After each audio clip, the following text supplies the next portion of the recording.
Ok, chúng ta lại quay lại vị trí này rồi. Im. Trong tập trước mình cần phải vào phòng của cái thằng này ấy. Và để hôm nay đỡ mất thời gian, mình đã tìm chết đáp án rồi. Đó là cái này. I need a material soft enough for the key to press well into it and leave its shape. Và chúng ta sẽ dùng cái này. Rồi. Đây. Mình còn ít đồ này. Yên nào. Mình dùng cái này. I have Nhưng to trước find tiên a way to attract his attention. mình phải đánh lạc hướng thằng này nữa. Nên chúng ta sẽ biến hình. Trong nữa nút thế này người Pháp sẽ nói gì? Quay là Ok. Joime, am I disturbing you? Not in the least, my dear. What brings you here? I like to walk here. The sight of all these books fascinates me. I understand perfectly. I'd like to read them all, but I'm afraid I haven't the time. Ơ, nanh ấy. What are those books behind you about? The ones that were near Philibert's desk? Nothing in particular. I'm not even sure they were classified yet.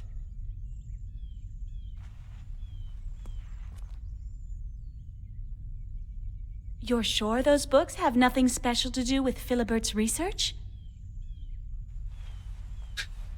I don't think they do. He just arrived and certainly hadn't had time yet to organize the library in relation to his research. This is neither the place nor...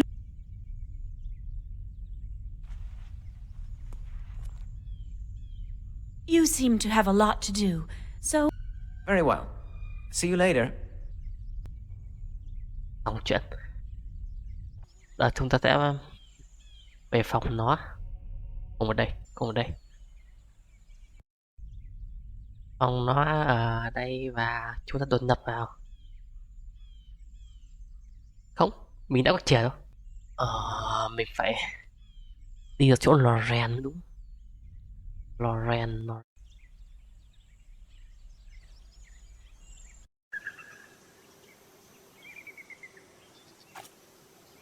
Không.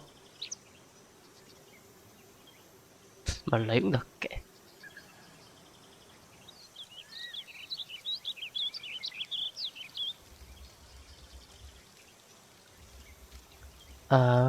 Mình làm gì rồi?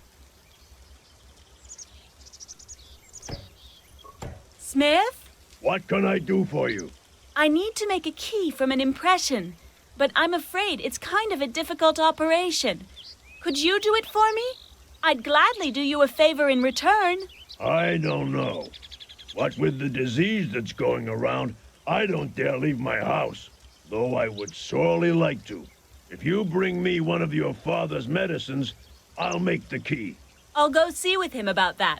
No problem. Thôi. Về nhà tiếp à?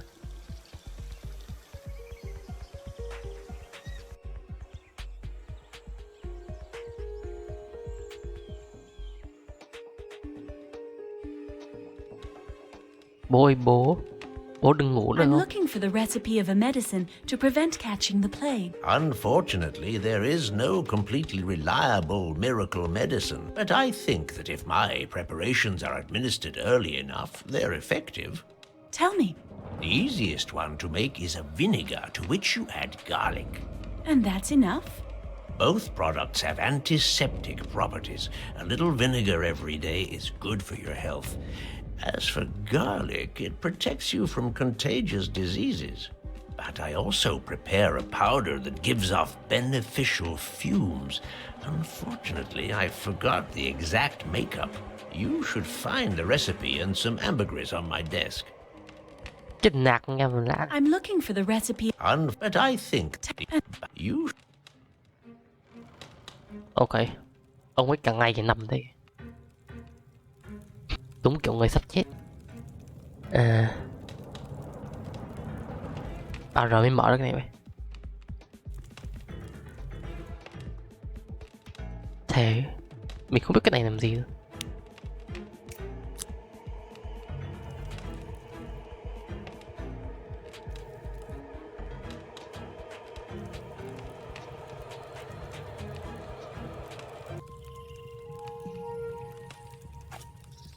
Cái gì vậy?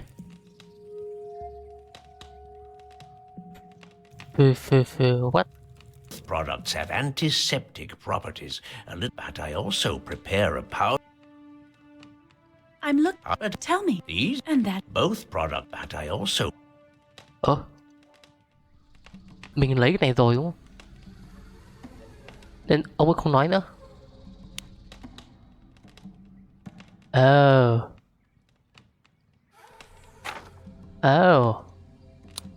Vãi loàn luôn. Đây rồi. Trước tiên là làm cái mà mình không có giấy để ghi chép nữa. Là vinegar. Mình cầm mất vinegar là cái gì? Giấm rồi.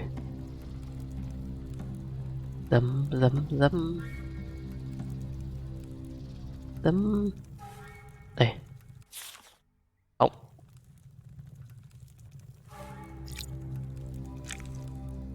Và tỏi. Đây.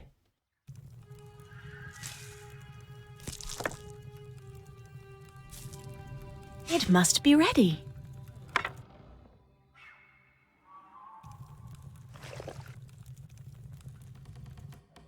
Theo là công thức. Type fast good or read. Mình có nhỉ? Type good có đây rồi. Orsit cũng có đây luôn. Ngon.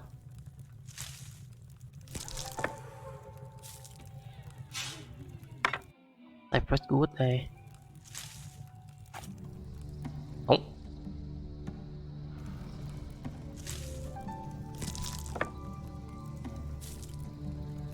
Rồi đây.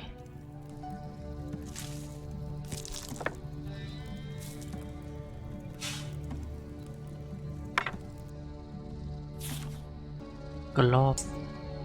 Nước hoa hồng với mousse. Đây không có mousse. Đây.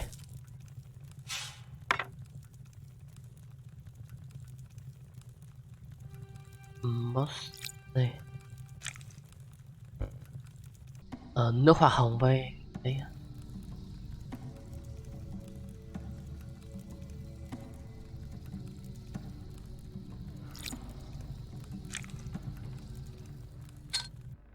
Cuối cùng là chai này. All I have to do now is heat the whole thing. Không cần. It must be ready.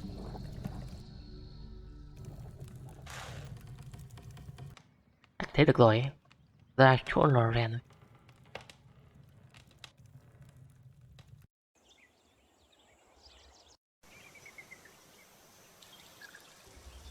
Thẳng băng luôn đấy.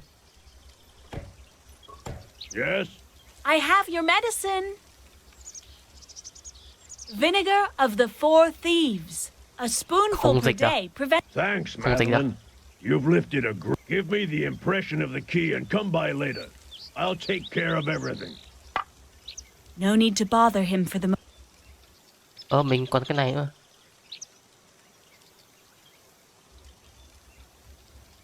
Còn cái này nữa mà. Alo. No need to bother. No need to. Còn cái này kia nữa. No need to. Mình làm việc sai à?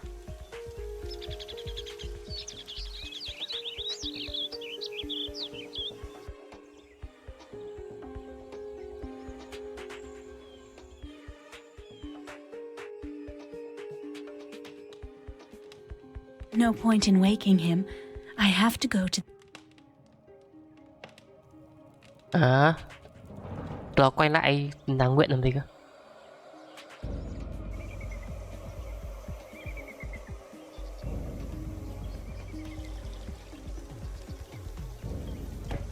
Ở đâu rồi? Is that my key sitting outside? Yes, that's it. Take it. And Thank you. I don't need his help. Nhưng I could still need it. Bruh. Nãy mình được lựa chọn để đưa một trong hai cái mà. Mình không biết làm sai có sao không.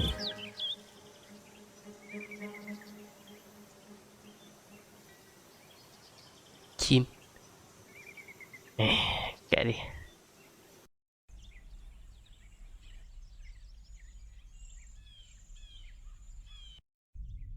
Suýt nữa thì mình nằm phòng.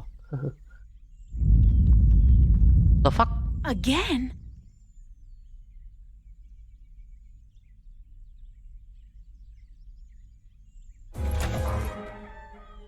Kinh ngạc thì đóng cửa vào. Không mở được á. Không mở được. Ở đâu rồi? Yên. Tao muốn xem nhiều chỗ. Rất nhiều chỗ. The Astronomia Magna of Paracelsus, AMP. What if Philibert's message referred to this work? Incredible, that Philibert.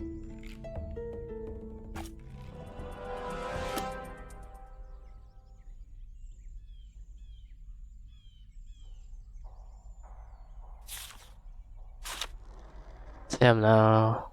Không nhìn được.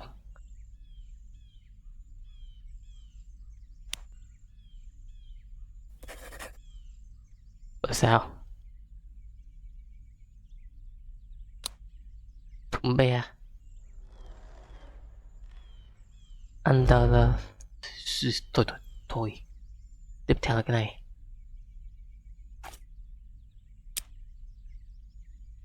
Làm gì vậy?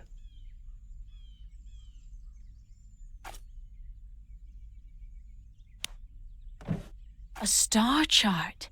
That's interesting.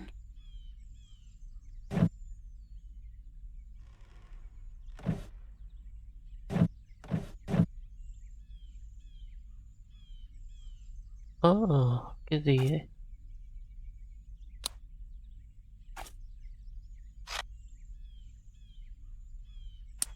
I can't manage. I can't manage. Ở chỗ kia. So, Jean-Aimé, what's the mystery here? There's nothing more to be found in the writing desk, but perhaps Jean-Aimé has left some other interesting things around. Please don't let me stop you from rifling through my things. Oh no, you'll not get off like that. You owe me an explanation, Madeline. Oh no. Oh no. Mà khoan đã. Khoan đã, nếu nãy mình tiếp tục giả trang thì sao nhỉ? Có sao? The door was open. I thought I could wait for you here. And yet I was sure I closed it. What do you want? I just wanted to see you, but that doesn't seem to make you happy, so I'd better just leave. Excuse my lack of enthusiasm, but I find it hard to believe you're just here for me. The idea appeals to me, but something tells me you're not being sincere. Very well.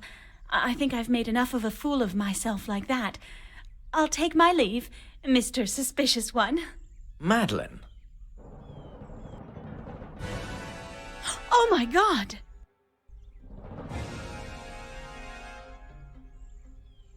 So here's the 9th victim of that ghastly prophecy. You have to accept the obvious, Madeline. Nothing will check destiny. Perhaps not, but I can defeat the one who is the instrument of that destiny. There's a murderer among us, and that worries me more than verses, whoever their author may be. You should take care. I'm saying this out of friendship for you, but a woman who investigates corpses and is unafraid of the signs of fate is not beyond the darkest of accusations. I am touched by your solicitude, Jaime, but you came into your Anna. room very close to the time this Anna. man was killed, which makes your warning sound almost like a threat. Madeline. Oh, please, spare me your big offended honor act. There's a dead man here, and we have to find out what happened to him. This isn't a good time. Khoan đã. Thằng kia nói chuyện như thể nó biết mình đóng giả em trai mình ấy. Oh my god.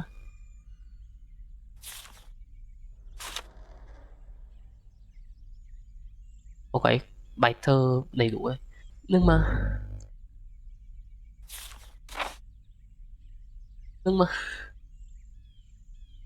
ta phải không thay đồ nữa. This is neither the place nor the time. Được rồi, This isn't. xem nào.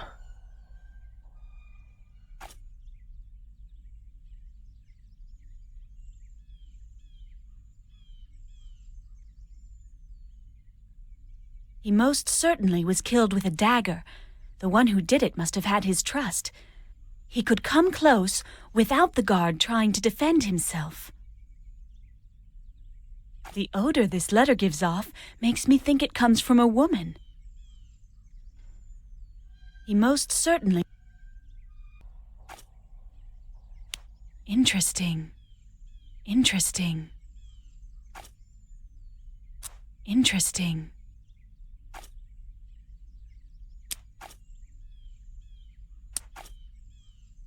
A little less than a royal foot.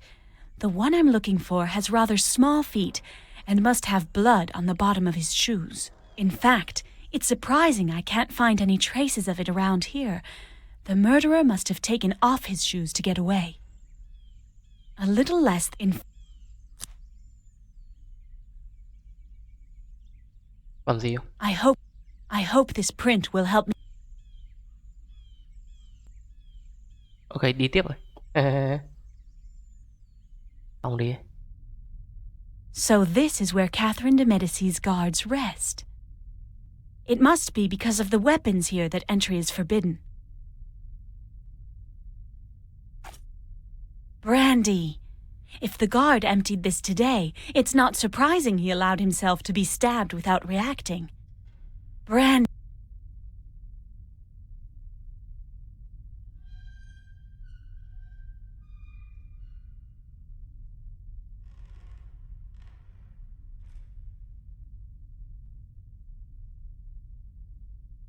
Không có gì đây à?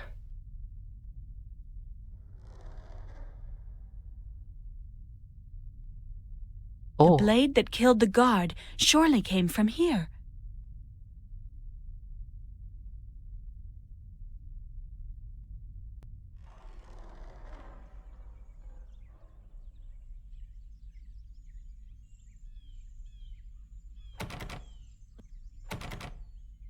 Mất chìa rồi. Không. No point in provoking Jaime. Phải là mình nên thay đồ đi. Cái này không. This is neither the place nor the time. Ý mày sao? This is neither the place. Giờ mày không thèm giải trang nữa.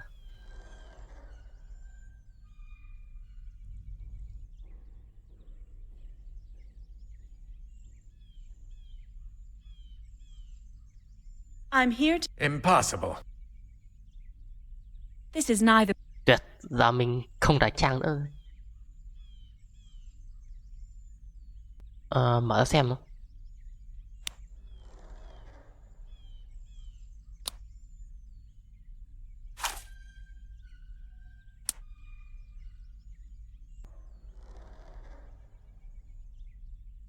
Hoa hồng. I just found the body of the other guard. He was murdered.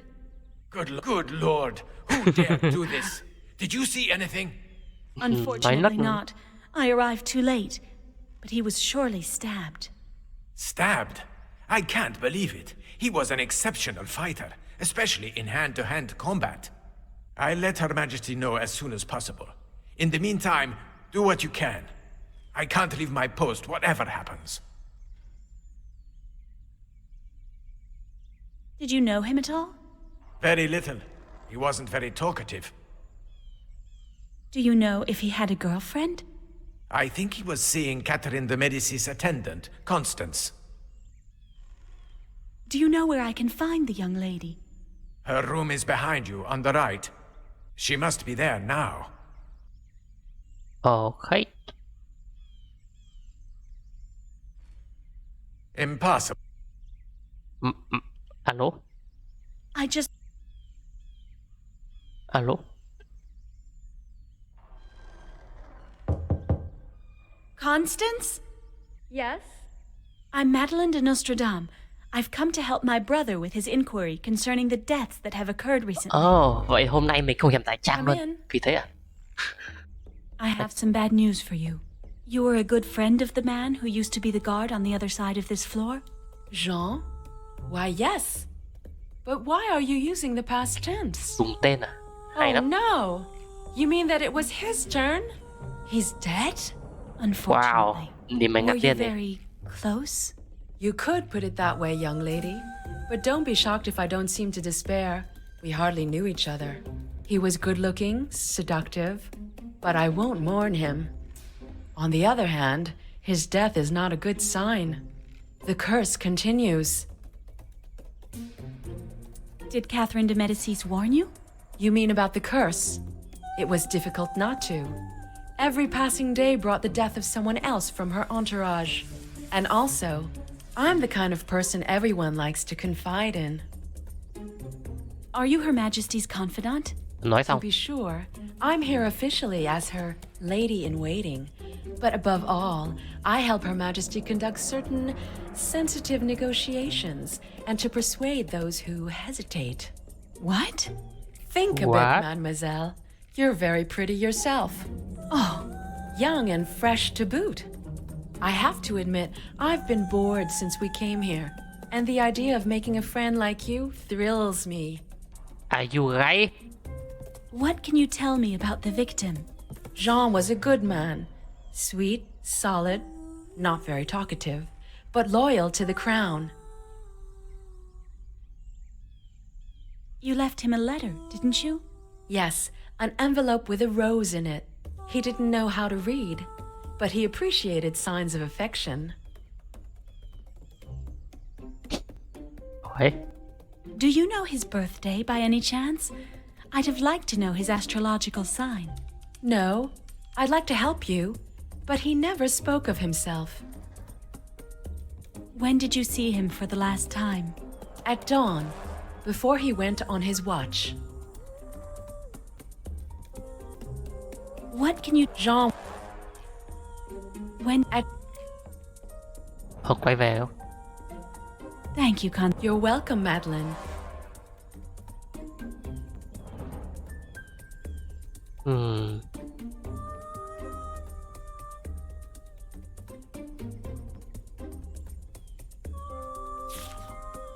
Nhiệm vụ gì thay đổi không?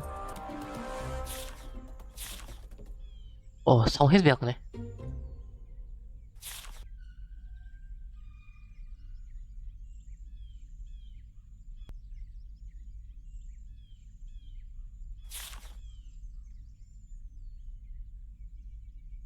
Madeline, I have a favor to ask of you. Gì? Yes? I know your father prepares love potions that are said to be very powerful. I have to admit, I'm curious. I have a piece of ambergris, which is supposedly an aphrodisiac, but I don't know how to prepare it. Take it and do what's necessary, and I'll do my best to help you with your investigation. Very well. What a character. What? I'm sure she can tell me more. She looks shrewd and seems aware of everything having to do with Catherine de Medicis. Ok, kết thúc một ngày nữa. You're home, sweetheart. It's night time already. I must have been asleep for ages. Anh nồn, ông này That's ngủ true, cả ngày lẫn đêm. but you must have needed the rest. How do you feel? Tired, but I'll be all right. Well, young lady, how did your day go? It was gloomy, to tell the truth. I searched Chevigny's office. What a shifty one he is. And then I discovered one of the guards dead before I met a certain Constance. Another death? Yes, he was stabbed. You have to hurry to uncover who is working to make the prophecy come true. I found 2 quatrains written by you that are similar to the prophecy. But what's disturbing is that everything's happening exactly as in the quatrain corrected by Chavigny, and not as in the original verses. Interesting. That leads one to think that either Chavigny's talents have developed, Hắn nói. or that there's a killer inspired by his writings. I'll try to learn more tomorrow. Oh, I also found among Jean Aimé's things a chart with no name on it for someone born on December 13th, 1553, if I recall correctly. Are you sure of that? Yes? Why? That date is familiar. I'd be ready to bet that I worked on that chart. Take this key and go and look in my desk drawer. I may have kept a trace of it. Ok, con I này á. have to prepare an aphrodisiac for Constance, the Queen Mother's lady-in-waiting. Can you give me your famous recipe? It's based on ambergris and mandrake berries, but as for the rest, my memory seems to be slipping. I gave the recipe to your brother. He must have kept it in his room. He's at that age, after all. Ok. Từng việc một nào.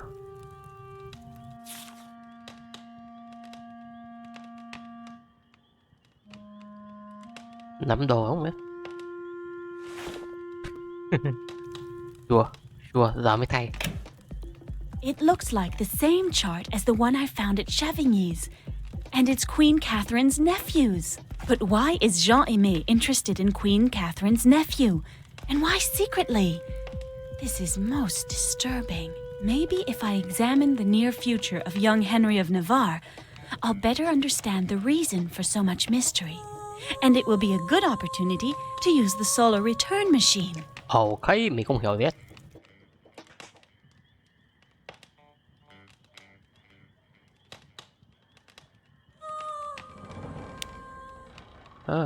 Ok. Còn công thức ở phòng thằng em không?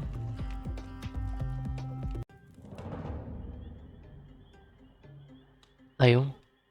Gần phết. It looks like the earthquakes got the better of César's treasures. I don't remember this chest being visible.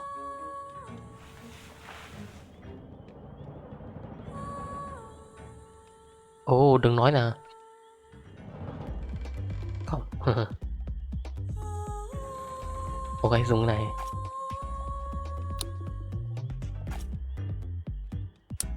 What? Rồi, It's blocked. It's yên nào. It's blocked. It's blocked.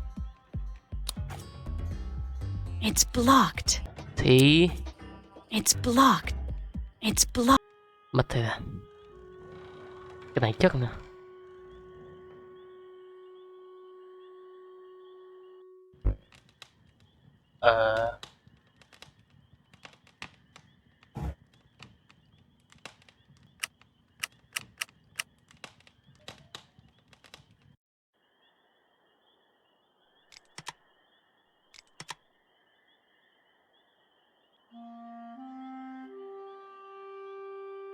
Ồ, thì ra làm này chứ.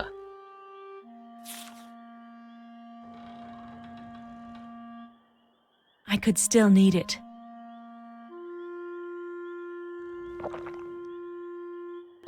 Này chứ.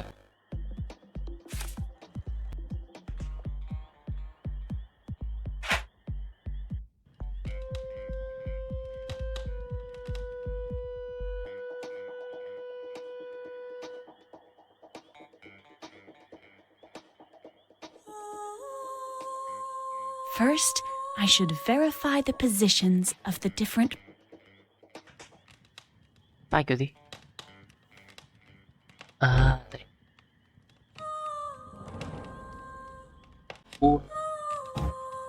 Auto ADS.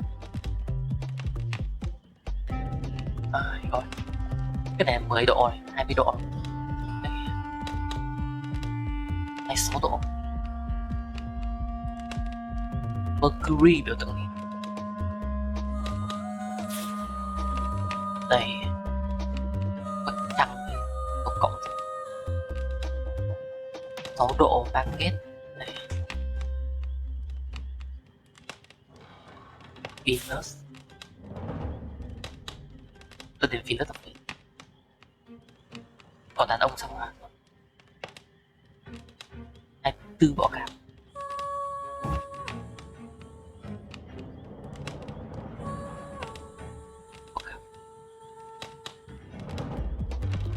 Mình đoán là trong chiều kim đồng hồ. 24. Đây. Sao quả. Không.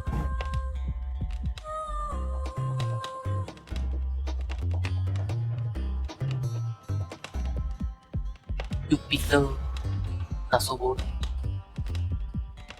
Còn sao số 5. Số thiên bình. Số 10 cửa.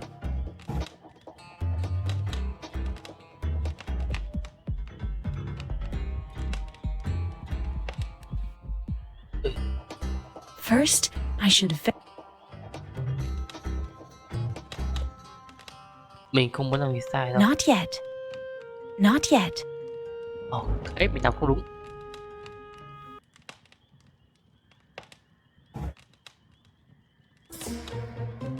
Ok. Mình thử các chiều ngược lại, tức là ngược chiều kim đồng hồ ấy, hết được luôn.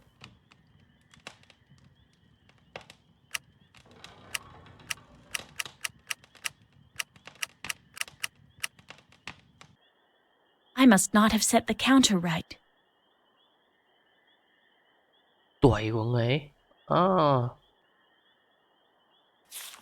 Thằng này tuổi gì?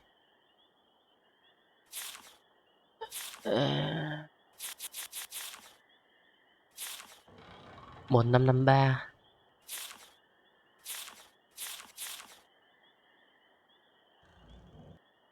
Cũng 13. Thằng này có 13 tuổi. Cho làm reset không? Cảm ơn.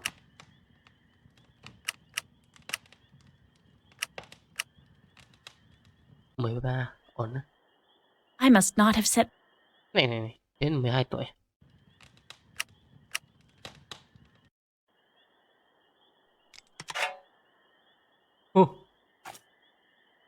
Rồi sao nữa?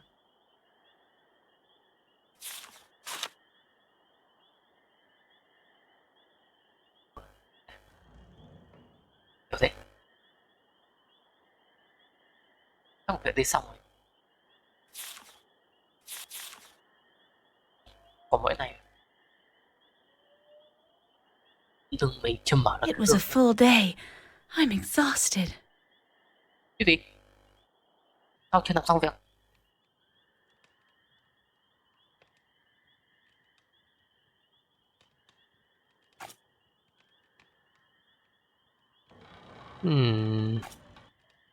It's Vãi loàn luôn. Tao mất 3 phút để chỉ nghịch cái này.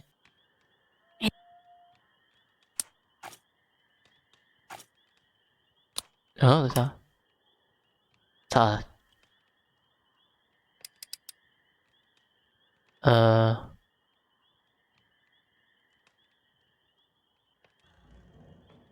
well, well. If I know him. Well, well. Cesar's hidden some constellations in the sky in his portrait. If I know.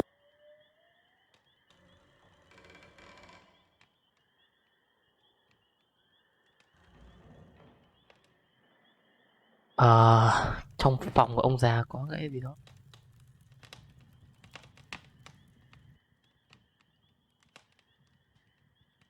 À không, nó ở ngay trên. Nó ở ngay. Quên mất, nó ở ngay phòng kia. Ok, có cả đây rồi. Nhưng mình không nhớ cái nào. Rồi, ra chụp lại nào. Đây, để mình chụp lại này. Chụp lại nhé.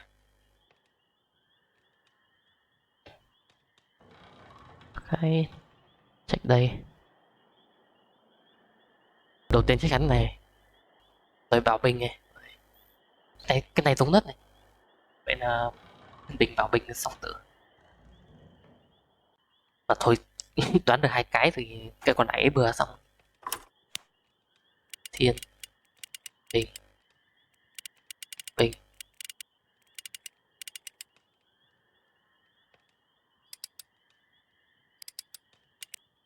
Ồ, hãy không đẹp thế.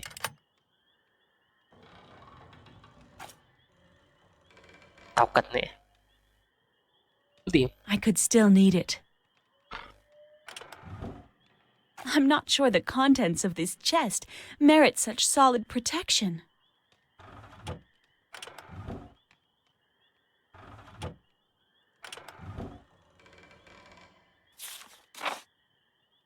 Holy. Ok. Mấy cái này có sẵn ở... Cái này mình chưa có này. Alo nghề... Mình hết đúng không? Phải đi đặt thêm này. Má, tối không cho nghỉ.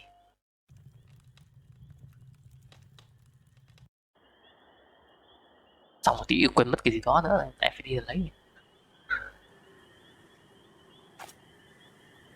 Cái này thì Orbis không phải.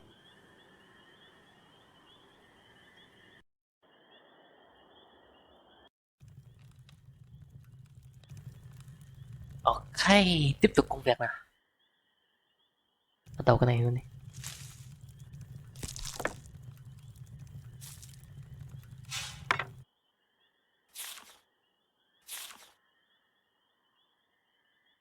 Iron Peeling Sparrow Plot. What? Đây không? Iron Peeling.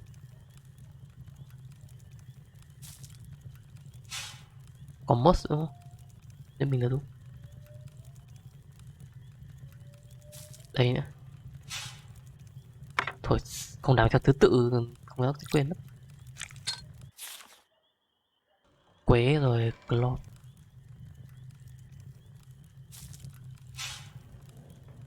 Clove.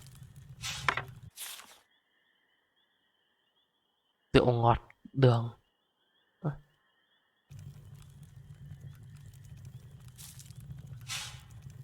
Biết mua vai. Mình có cái này rồi.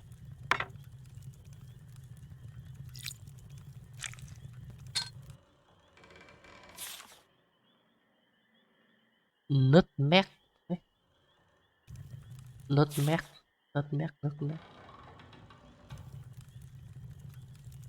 This ingredient is too precious to be used if... Nutmeg. Đây. Được chưa?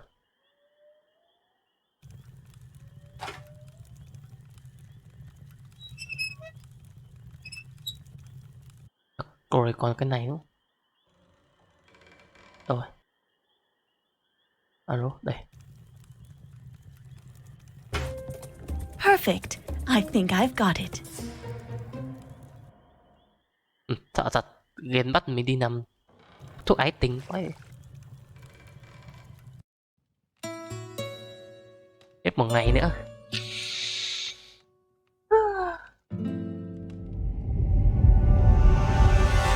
Cái gì?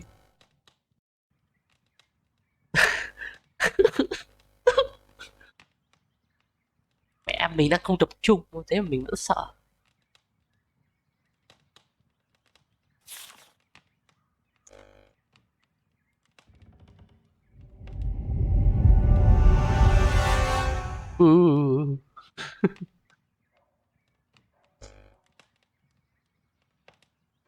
Thế mà phải là... Ok, mình chơi được khoảng 1 tiếng rồi, nhưng mà mình còn chơi thêm một chút nữa.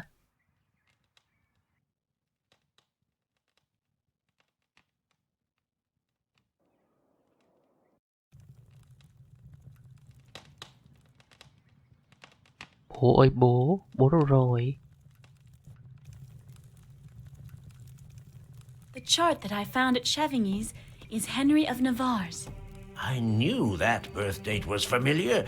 I suppose you calculated his horoscope. I did indeed, and he's in danger. Given what I could glimpse of his future, I think this curse is just an excuse for attacking him. That's possible. There are many people who would do anything to keep a Huguenot from ascending to the throne. The best way to protect young Henry is to stop this sinister series of murders. For their plan to work, they have to kill 3 more people before turning their attention to the royal family. And if it doesn't appear to be the result of a divine curse, attacking him might be more delicate. Very likely, but these people, whoever they are capable of anything. Who knows? In their plan, we might be among the next victims. One more reason to put a stop to all this. Should we speak to the Queen Mother of it? I'm not sure. I don't think she could be a part of this plot, but those who are pulling the strings could be very close to her. So long as we have nothing tangible, it's better to keep it to ourselves. But go and see her anyway. She would find it suspect that you make no report. You know him well.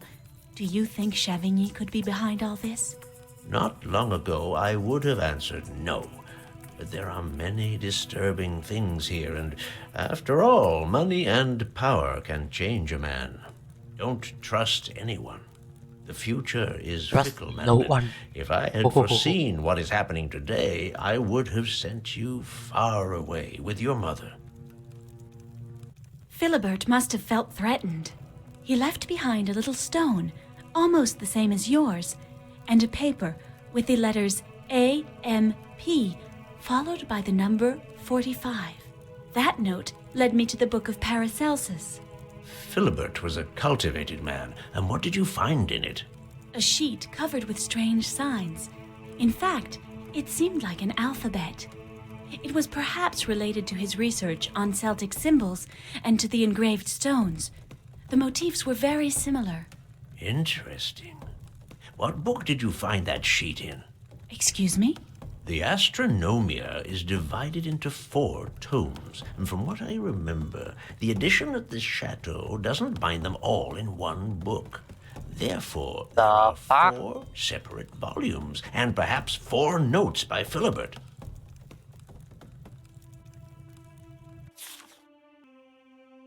Còn 3 volume nữa mình phải tìm. It'd be better if I got dressed before going out. Ok, hôm nay mặc bộ gì đây? Bộ này đấy.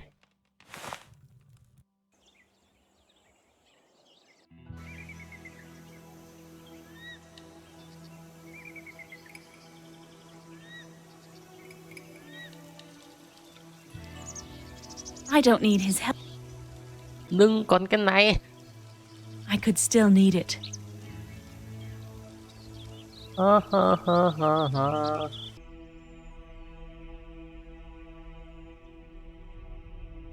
Tại sao tôi vẫn vào đây?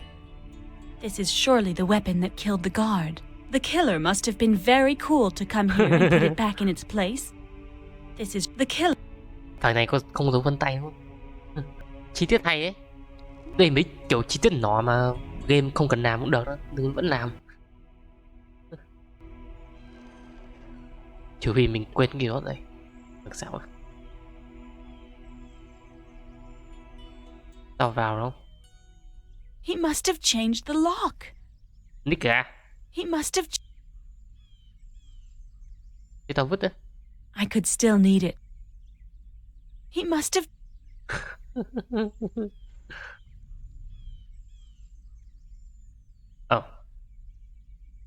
Tại sao nhìn mày lúc không cải trang xấu hơn? I'm here to see her... Enter. Her Majesty has consented to receive you. Nhưng mà mình... This is neither the place nor the time. Nhưng mình... Mặc cái bộ này. Được không? This is neither the place... Ok, hôm nay không ra vẫn không cải trang gì hết.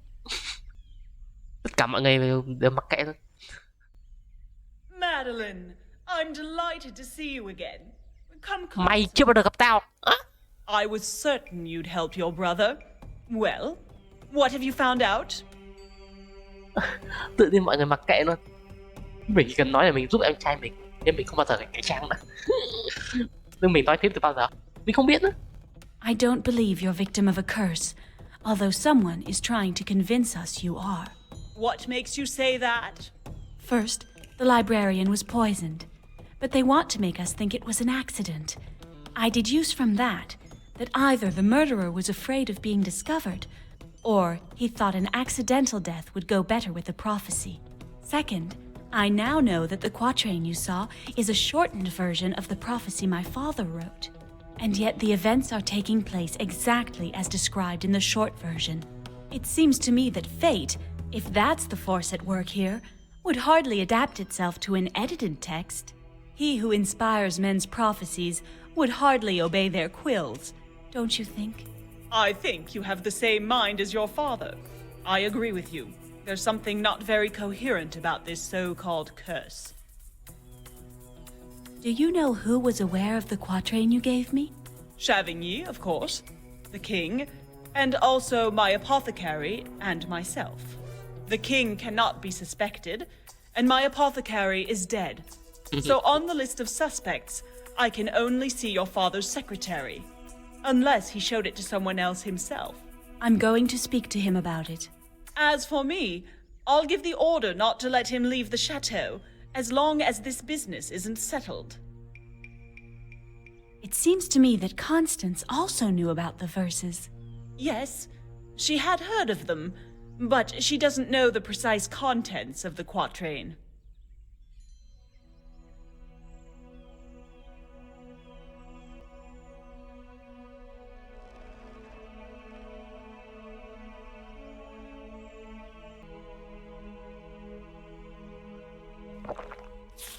Xem nào. Giờ còn nhiệm vụ này nữa. Nhưng mình sẽ xem còn cái gì khác có thể làm không trước khi đi lo cái nhiệm vụ ấy.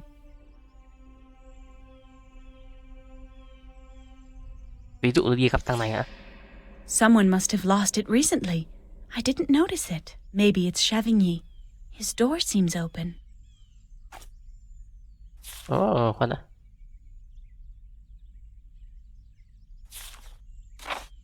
Rồi sao? It would seem that there's a hidden room in the scriptorium.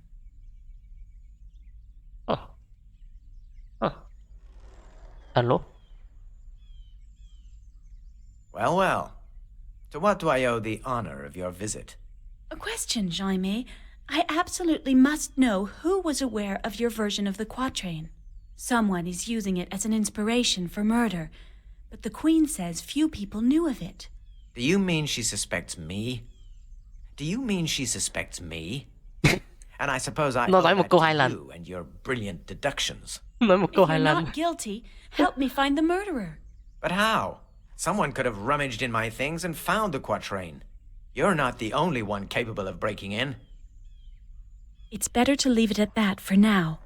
If he is indeed the killer, I'd be well advised not to spend too much time in his company. Gì vậy? This isn't exactly the best.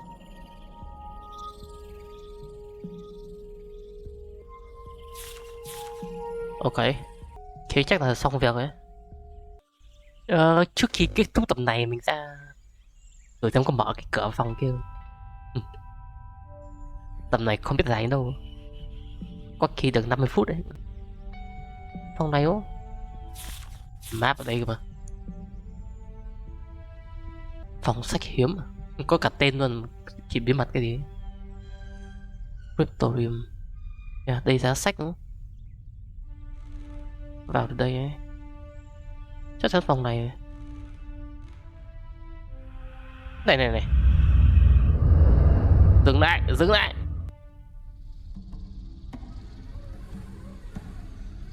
Tao không làm gì mấy đâu mà cứ phải sao xem mấy đấy.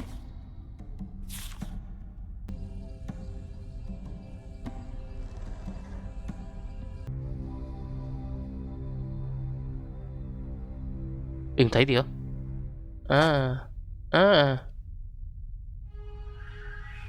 But I was so sure Philibert's key would work. It goes in. Rồi tao biết phải làm gì rồi.